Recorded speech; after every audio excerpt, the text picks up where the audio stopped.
Et oui, mesdames et messieurs, le personnage le plus important d'Avengers Endgame, ce n'est pas Captain America, ce n'est pas Iron Man, ce n'est pas Captain Marvel, et non, c'est ce rat. Ce rat a sauvé l'univers.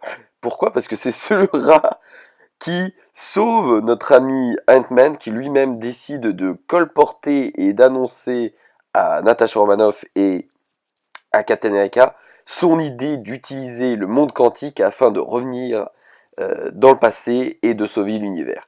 Bonjour à tous, bienvenue dans ma petite critique d'Avengers Endgame. Je vais être honnête avec vous, euh, c'était un super film. C'était un super film. Je pense qu'on pourra en discuter évidemment, mais c'est 3 heures qu'on ne sent pas passer. Plusieurs arcs narratifs dans le film, plusieurs films dans ce même film. Une première partie intimiste, bourrée de clins d'œil. Une deuxième partie encore plus intimiste et bourrée de clins d'œil, dans le sens où on revient vers des moments du Marvel Cinematic Universe que on a vécu par le passé. On apprécie avec nostalgie de revoir un peu dans le même moule que Retour vers le futur, même si d'ailleurs ils se foutent pas mal de Retour vers le futur dans le film.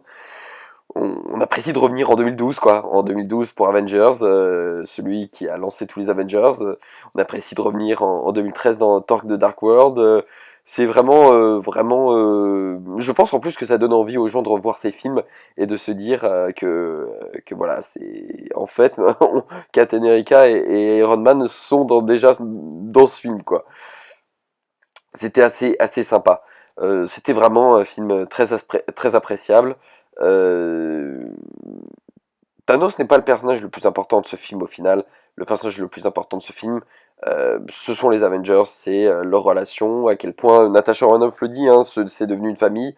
Ils s'apprécient tous plus ou moins.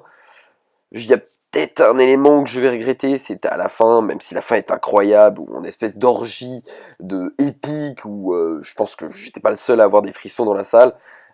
Tout le monde débarque, tous les Avengers débarquent et pour combattre l'armée de Thanos.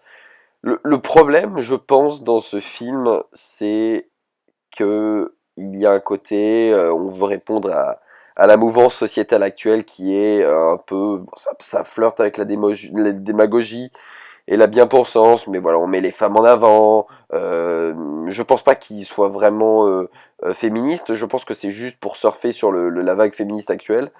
On met les femmes en avant, la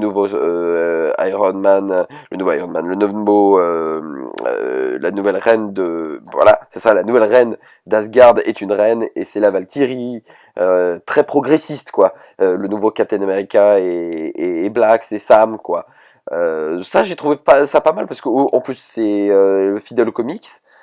Mais la scène, je vais être honnête avec vous, la scène que je n'ai pas aimée, c'est cette scène un peu forcée, un peu malaisante de oui, elle n'est pas toute seule. Oui, elle n'est pas toute seule et vous voyez toutes les héroïnes du Marvel Cinematic Universe qui s'allient pendant 30 secondes et on ne sait pas ce que font les mecs en disant ah ouais, on laisse les filles faire ça dans un délire encore une fois plus ou moins féministe. J'ai trouvé ça un peu forcé. Je trouve que ça surfe un peu trop sur les délires actuels sociétaux. Mais bon, écoutez, voilà.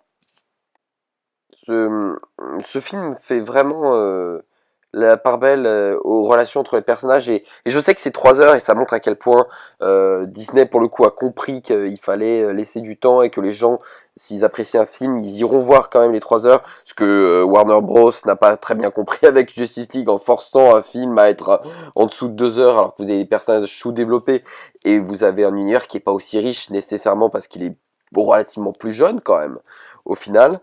euh, Marvel et Disney ont compris qu'il fallait ne pas hésiter à mettre les 3 heures, quoi, comme le Seigneur Zano a pu le faire par le passé, comme Harry Potter a pu flirter également vers les 3 heures.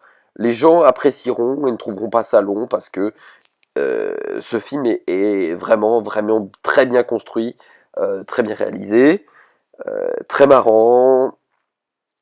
Il est touchant ce film, il est émouvant. Certains personnages sont vraiment émouvants. J'ai évidemment vraiment apprécié Thor. C'est vraiment, oui, on peut dire que c'est la boucle est bouclée. C'est exactement ça. la boucle est bouclée, et voilà, on attend Spider-Man Far From Home qui est censé clôturer cette phase de Marvel. On pensait que ça allait être Avengers Endgame, mais non, ça sera Spider-Man Far From Home. Donc voilà pour ma petite réaction à chaud.